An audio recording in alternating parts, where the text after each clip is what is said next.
Good morning all of you. आज का हमारा नेक्स्ट यूनिट स्टार्ट कर रहे हैं हम। उसमें नया टॉपिक है। ये आपकी फर्स्ट यूनिट कंप्लीट हो चुकी है। आज से हम सेकंड यूनिट स्टार्ट कर रहे हैं। तो सेकंड यूनिट का हमारे पास फर्स्ट जो क्वेश्चन करेंगे हम वो है what is the school readiness, discuss the factors affecting school readiness. ठीक है, इसके बारे में करेंगे कि जो हमारा विद्यालय होता है उसमें विद्यालय तत्परता क्या होती है। ठीक है, और उसमें विद्यालय तत्परता को प्रभावित करने वाले फैक्टर्स कौन कौन से हैं। ठीक है बेटा, ये थोड़ा नया क्वेश्चन है हमारे पास। पहले आप लोगों को इंक्लूसिव एजुकेशन का मीनिंग सबको क्लियर हो चुका है। उसके बाद ये हमारा क्या है कि विद्यालय की तत्परता के लिए, स्कूल रेडीनेस के लिए हमें कौन कौन से फैक्टर प्रभावित करते हैं। देखिए, सबसे पहले आप लोग ये बताओगे what is the meaning of school readiness. वैसे स्कूल रेडीनेस होती क्या है, ये भी आप लोगों को क्लियर होना चाहिए। देखिए, अगर हम सिंपल बात करते हैं तो हमें जो इंक्लूसिव एजुकेशन है उसमें हमने इंक्लूसिव एजुकेशन मीन्स से रिलेटेड ही इसमें हमने बताना है। ठीक है, तो जहाँ पर भी हम एजुकेशन की बात यहाँ करते हैं इस सब्जेक्ट में, तो वो क्या है आपका इंक्लूसिव एजुकेशन। ठीक है बेटा, तो जो हमारे आधुनिक विद्यालय हैं, हमारे नए विद्यालय हैं, उसमें जो शिक्षा का समावेशन क्या है, उसका क्या मतलब है कि शिक्षा को शामिल करना या सम्मिलित करना, आपस में मिलाना। ठीक है, आपस में कौन मिलेंगे इसमें, नॉर्मल बच्चे और डिसेबल बच्चे। ठीक है बेटा, तो शिक्षा मतलब इस तरह से उनको देनी चाहिए, इन बच्चों को, जो हमारे डिसेबल बच्चे हैं उनको हमारी मेंटली और फिज़िकली ये बच्चे क्या कर सके, आपस में जो नॉर्मल बच्चे हैं उनके साथ आपस में कोऑर्डिनेशन बना सके उन बच्चों के साथ। ठीक है, और इनके साथ उठना बैठना, ठीक है, कैसे आप बातचीत करनी है, कैसे क्लास में इनके साथ डिस्कस करना है, कैसे खाना पीना है, ये सब चीज़ें इसमें इंक्लूड हो जाती हैं कि कैसे जीवन यापन करने के अवसर प्रदान इनको किए जाते हैं। तो ये सब इसमें शामिल किया जाता है। ठीक है बेटा, उनको ये सब इनका एक तरह से जो पर्सनैलिटी हम डेवलपमेंट का हम कोर्स इस मतलब बताते हैं बच्चों को। आजकल तो ये अलग से भी कोर्स करवाया जाता है। तो वो सब चीज़ें बच्चों को इनके साथ सब कैसे सीखना है, कैसे बताना है, कैसे खाना है, ये सब चीज़ें इनको साथ में बच्चों को सिखाई जाती है। ठीक है बेटा, तो ये सब क्या है, इंक्लूसिव एजुकेशन में हमने इन बच्चों को नॉर्मल बच्चों के साथ शिक्षा एजुकेशन कैसे देनी है इसके बारे में बातचीत करते हैं। उसके बाद हम बताएंगे what is the meaning of school readiness. School readiness क्या होती है हमारी, कि बालक को विभिन्न जो स्किल्स होती हैं उसको सीखने के लिए मेंटली व फिज़िकल प्रिपेयर होना पड़ता है। ठीक है बेटा, अगर वो मेंटली और फिज़िकल प्रिपेयर नहीं होगा तो वो आगे नहीं बढ़ पाएगा। अगर वो स्ट्रॉन्ग नहीं होगा मेंटली और फिज़िकली, तो उसके अंदर से जो उसके आगे बढ़ने के भाव हैं, स्टडी कि हम स्टडी करके ये करेंगे वो करेंगे, आगे बढ़ेंगे नॉर्मल बच्चों की तरह, वो क्या हो जाते हैं, क्षीण हो जाते हैं। ठीक है, और अपने आप को अगर ये मेंटली या फिजिकली स्ट्रॉन्ग नहीं होंगे तो अपने आप को हीन समझते हैं। ये कहते हैं हम नॉर्मल बच्चों की तरह नहीं हैं, तो अपने आप को ये थोड़ा डाउन समझते हैं नॉर्मल बच्चों से, और आगे जो बढ़ने का प्रोत्साहन इसको नहीं मिल पाता। ठीक है बेटा, तो इसलिए हम इन बच्चों को मेंटली और फिज़िकली हमने इनको और इमोशनली हमने इनको स्ट्रॉन्ग बनाना है। तो इसके लिए हमारे क्या है, क्या क्या हमने इसके लिए प्रयत्न करने हैं, कौन कौन से फैक्टर्स यूज़ करने हैं, इस बारे में हम इसमें बात करेंगे। देखिए, अगर हम ये देखते हैं कि ये इतना आसान भी नॉर्मल बच्चों इंक्लूसिव एजुकेशन देना इतना आसान है, लेकिन ये आसान नहीं है, ये बहुत ही मुश्किल प्रक्रिया है। क्योंकि एक नॉर्मल बच्चों और जो डिसेबल बच्चे होते हैं उनको इकट्ठी शिक्षा देना एक बहुत बड़ी चुनौती है। क्योंकि जो डिसेबल बच्चे हैं उनकी डिसीज़ देख के हमें किस प्रकार, कौन सी टेक्नोलॉजी द्वारा, किस डिवाइस द्वारा उनको एजुकेशन देनी है, वो सब चीज़ें इसमें ध्यान में रखी जाती हैं। ठीक है, जितना आसान कहने में है उतना आसान पढ़ाने में इतना आसान नहीं होता। ठीक है बेटा, तो हमें सब चीज़ें ध्यान में रखनी पड़ती हैं। उसके बाद करेंगे हम फैक्टर्स। ठीक है, कि जो हमारे स्कूल रेडीनेस है उसको कौन कौन से फैक्टर्स प्रभावित करते हैं। देखिए, सबसे पहले आता है सामाजिक पृष्ठभूमि। देखिए, समाज हमारा, हम समाज के अहम हिस्से हैं। ठीक है, और समाज में रहकर हम अपने पूरी तरह से जो भी है हमारा फिज़िकली, मेंटली, सोशली, ये सब हम क्या करते हैं, उसकी इम्प्रूवमेंट हम समाज में रहकर ही करते हैं। तो ये बच्चे हैं जो डिसेबल बच्चे हैं, वो भी समाज से ही संबंधित, समाज से ही रिलेटेड बच्चे हैं, वो भी समाज में रहकर ही अपना विकास खुद कर पाएंगे, लेकिन उनके लिए भी समाज में रहना प्रॉपर वे से बहुत ही ज़रूरी है। ठीक है, तो इनके लिए क्या होना चाहिए कि बालक की जो कोई भी इसमें डिसेबल किसी भी चीज़ के लिए जो बच्चा डिसीज़ उसमें है, तो उसका क्या है हमें कई बार स्टार्टिंग में नहीं पता चलता।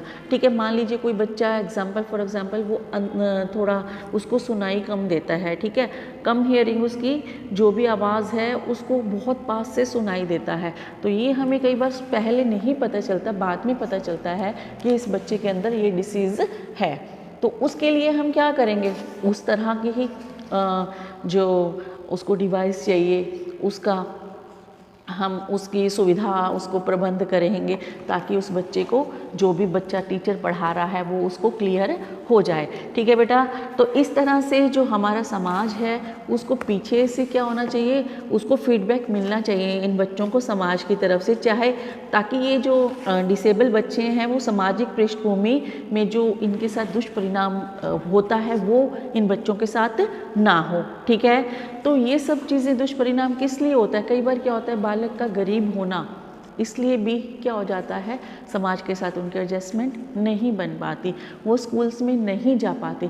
इतने गरीब होते हैं कई लोग, ठीक है, हमारे देश में आज भी गरीबी रेखा से नीचे भी बहुत सारे लोग हैं, ताकि उनके लिए गवर्नमेंट ने बहुत सारे नए नए प्रोग्राम्स बनाए हैं आगे बढ़ने के लिए उनको, लेकिन फिर भी बहुत गरीब लोग हैं हमारे देश में जो स्कूल में नहीं जा पाते उनके बच्चे।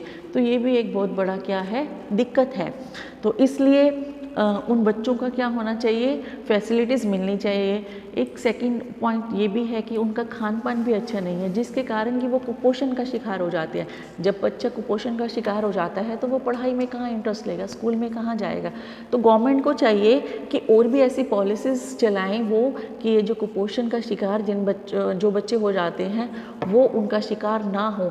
उनके लिए छोटे छोटे जो भी इनको ज़रूरत है उनके ज़रूरत के अकॉर्डिंग घर बनवाए जाने चाहिए, इनको सुविधा के अकॉर्डिंग खाने पीने का प्रबंध किया जाना चाहिए, ताकि क्या है ये भी बच्चे नॉर्मल बच्चों की तरह स्कूल में जा सकें और वहाँ पर एजुकेशन प्राप्त कर सकें। ठीक है बेटा, तो ये सब जो सुविधाएं हैं आपकी सोसाइटी से मिलती है, ये सब बच्चों को मिलनी चाहिए, और गवर्नमेंट की तरफ से बहुत सारी फैसिलिटी और भी मिलनी चाहिए, ताकि ये बच्चे भी नॉर्मल बच्चों की तरह पढ़ सकें। सेकंड पॉइंट है आपका पारिवारिक पृष्ठभूमि। देखिए फैमिली सपोर्ट भी आपका बहुत ही ज़रूरी है। अगर फैमिली सपोर्ट नहीं होगा आपका तो भी बच्चे आगे नहीं बढ़ेंगे। तो इसके लिए क्या होना चाहिए, पेरेंट्स का क्या है, पढ़ना लिखना बहुत ही ज़रूरी है। जब पेरेंट्स पढ़े लिखेंगे तो वो अपने बच्चों को स्कूल में ज़रूर भेजेंगे, अवश्य भेजेंगे। तो क्या है, परिवार का सपोर्ट भी इन बच्चों को, डिसेबल बच्चों को आगे बढ़ाने में बहुत ही हेल्प करता है। जो परिवार है वो मेन बच्चा परिवार में, जैसे सबसे पहले हमारे गुरु कौन होते हैं, हमारी माँ होती हैं, हमारे पेरेंट्स होते हैं, हमारे माँ बाप होते हैं, हम उनसे सीखते हैं। अगर वो बच्चों को अच्छी शिक्षा देंगे तो बच्चे भी आगे क्या करेंगे, स्कूल्स में जाना पसंद करेंगे और अपनी स्टडी को क्या रखेंगे, नॉर्मल बच्चों की तरह डे बाय डे कायम रखेंगे, ताकि वो नॉर्मल बच्चों की तरह अपने आप को प्रोग्रेस आगे कर सकें अपनी लाइफ में। तो परिवार का भी क्या है, इसके लिए बेहतरीन रवैया होना चाहिए, सही रवैया होना चाहिए, और उनको बच्चों को मोटिवेट करते रहना चाहिए। मोटिवेशन बहुत ही ज़रूरी है। बच्चों को सपोर्ट मिलेगा, जो डिसेबल बच्चे हैं तो वो क्या होंगे, उनके अंदर जो उनकी हीन भावना है, उनकी डिसीज़ के कारण, कोई भी बीमारी के कारण, तो वो क्या होंगे, उसकी तरफ उनका ध्यान नहीं जाएगा, वो अपने आप को हीन नहीं समझेंगे। ठीक है बेटा, तो परिवार की ओर से जो मिलने वाला हमारा भावात्मक, नैतिक और जो हमारा मेंटल हेल्प होती है, वो बालक की जो विकास होता है, क्रिएटिविटी विकास होता है, रचनात्मक विकास है, तो वो उसके लिए मील का पत्थर साबित होता है। ठीक है, तो फैमिली सपोर्ट भी बहुत ज़्यादा ज़रूरी है। तो फैमिली सपोर्ट के बिना बच्चा स्कूल्स नहीं जा सकता, इसलिए फैमिली को सपोर्ट करना चाहिए और बच्चे को स्कूल भेजने के लिए उसको हमेशा तैयार रहना चाहिए। नेक्स्ट है आपका बालक का स्वास्थ्य। देखिए बालक की हेल्थ भी काफ़ी हद तक जो ये इसके फैक्टर है विद्यालय के, उसको प्रभावित करती है। इसमें क्या है, बच्चे की बालक की हेल्थ अच्छी होगी तभी बच्चा क्या होगा, अपने आप को स्टैंड अप कर पाएगा और स्कूल जा पाएगा। जब बच्चा बीमार होगा, उसकी हेल्थ ही अच्छी नहीं होगी, वो वीक होगा, तो वो कैसे स्कूल जाएगा, वो तो बेचारा घर में भी नहीं चल फिर सकता होगा। तो इसलिए बच्चे की हेल्थ की तरफ भी बहुत ध्यान देना चाहिए। गवर्नमेंट को भी बहुत इन गरीब बच्चों के लिए, जो पुअर हैं, बहुत वेरी पुअर हैं, इन बच्चों के लिए खाने पीने के लिए और फैसिलिटीज़ दे भी जा रही है और भी इनको मिलनी चाहिए। जैसे आजकल गवर्नमेंट स्कूल्स में बच्चों के लिए क्या दिया हुआ है, गवर्नमेंट ने मिड डे मील का इंतजाम किया हुआ है, ठीक है, और इनके स्वास्थ्य के लिए इनको इंजेक्शंस वगैरह, इनको दवाइयाँ वगैरह सब कुछ प्रोवाइड करवाया जा रही है। तो इसलिए हमें इन बच्चों के लिए जो इनका मेंटल लेवल है वो सही होना चाहिए, हेल्थ इनकी सही होनी चाहिए, ताकि ये क्या है, अपने ये जो अपनी बीमारियों से ग्रसित हैं वो न हो, ठीक है। ऐसी अवस्था में बालक को क्या करना चाहिए, जो जब बच्चे स्कूल नहीं जाएंगे, उनकी हेल्थ नहीं अच्छी होगी, तो उस हेल्थ के लिए गवर्नमेंट को इनकी हेल्प करनी चाहिए। जो बच्चे बीमार हैं, जो बच्चे जिनके पेरेंट्स दवाइयों का प्रबंध नहीं कर सकते, तो इसलिए इनकी हेल्थ अच्छी होगी तो ये क्या है, बच्चे स्कूल जाएंगे। तो इस तरह से बच्चे की हेल्थ भी प्रभावित करती है। नेक्स्ट है आपका क्लास एनवायरनमेंट। देखिए, क्लास का, कक्षा का वातावरण, जो हमारा एनवायरनमेंट होता है, आपको पता है जैसे वातावरण में हम रहते हैं, जैसे एनवायरनमेंट में हम रहते हैं, हमारे अंदर उसी तरह की ही इम्प्रूवमेंट होनी शुरू हो जाती है, ठीक है। जैसा देश वैसा भेष, जहाँ हम रहते हैं हम वैसे ही संगत कर देते हैं, जैसी रंगत जैसी संगत वैसी रंगत, ठीक है। तो एनवायरनमेंट हमारे ऊपर बहुत ज़्यादा प्रभाव डालता है। जैसा एनवायरनमेंट होगा, मान लीजिए अब स्कूल में कैसा एनवायरनमेंट है बच्चों के लिए, ये उनके लिए बहुत ज़्यादा प्रभावित होता है।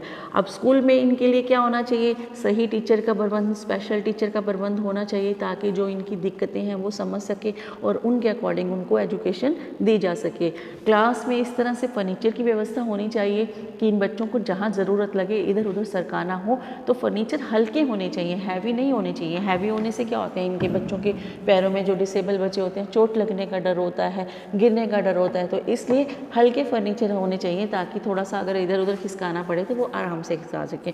और जो दीवारों का कलर है वो लाइट कलर्स होना चाहिए, ठीक है, हल्का क्रीम होना चाहिए, वाइट होना चाहिए, ताकि बच्चों को जो रोशनी है, इन बच्चों के लिए जो मेंटल स्ट्रेस में बच्चे हैं, जो डिसेबल बच्चे हैं हमारे, और कौन से हैं हमारे जो हेयरिंग डिसेबल हैं, विजुअल डिसेबल बच्चे हैं, इन सब के लिए क्या होना चाहिए, जो क्लासरूम का कलर है दीवारों का वो लाइट कलर होना चाहिए, ताकि इनको पता चले, जिनको कम दिखाई देता है बच्चों को, उनकी आँखों की रोशनी के ऊपर बहुत इफेक्ट पड़ता है, ठीक है बेटा।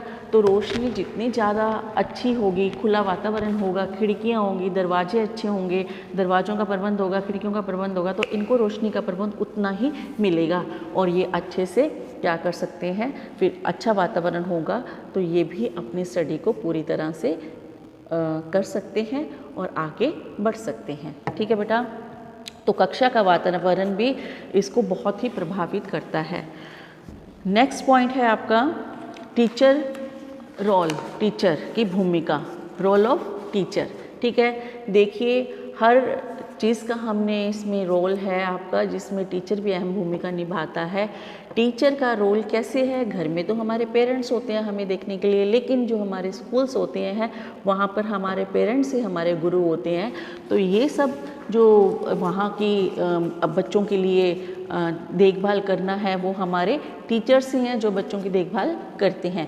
तो इसलिए टीचर्स को पूरी तरह से ट्रेंड होना चाहिए। जो डिसेबल बच्चे हैं उनको पढ़ाने के लिए किस मेथड के द्वारा, किस डिवाइस के द्वारा, कौन कौन से टीचिंग एड्स यूज़ करने चाहिए, इनके द्वारा कैसे पढ़ाया जाता है, तो ये हमारे टीचर्स के पास फैसिलिटी होनी चाहिए।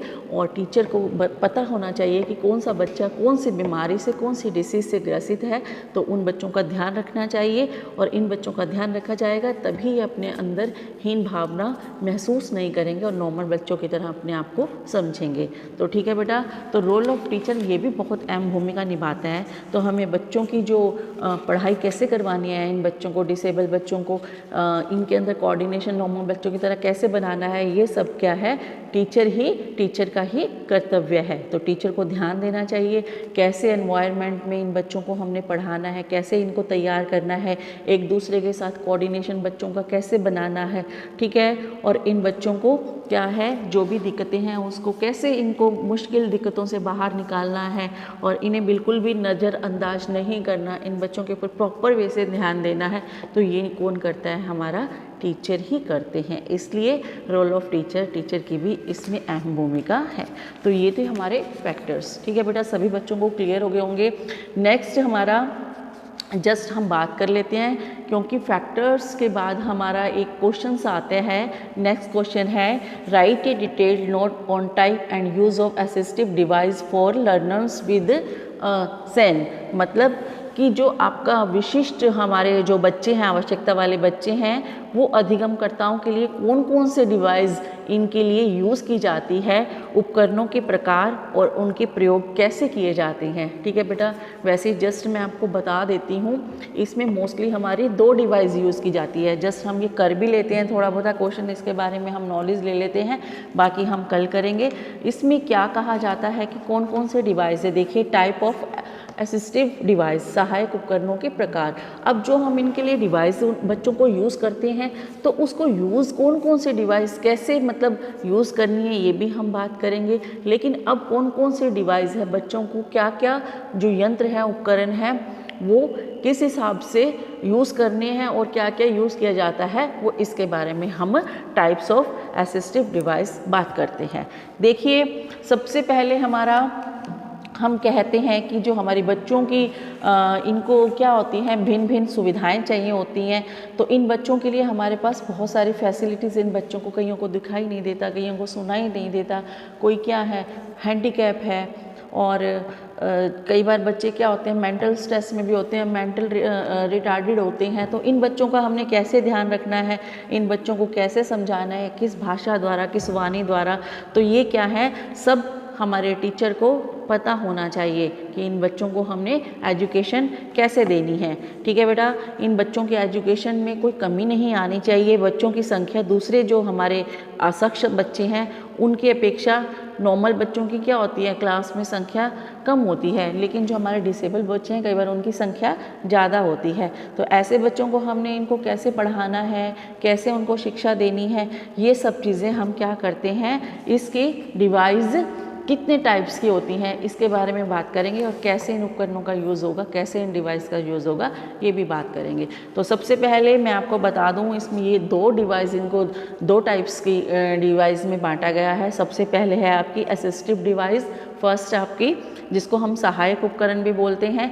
ये क्या है, हमारी हेल्प करने के लिए, जो हमारी स्टडी के लिए हेल्प करते हैं, हमें पढ़ने के लिए हेल्प करते हैं, वो डिवाइस यूज़ होती है। सेकंड है द सपोर्टिव डिवाइस, जो हमारी सहायक, ये तो फर्स्ट सहायक था, सेकंड है जो सुविधाएं मिलती हैं हमें स्कूल्स की तरफ से, उसको बोलते हैं हमारी सपोर्टिव डिवाइस, ठीक है। जो सुविधाएं एक्स्ट्रा स्कूल की तरफ से हमें दी जाती हैं बच्चे को आगे बढ़ने के लिए, बच्चे की स्टडी को कायम रखने के लिए, तो ये वाली सुविधाएं हैं, ठीक है बेटा। तो ये इसमें 2 ये बताए गए हैं हमारे 2 टाइप्स के हमारे ये डिवाइस होती हैं।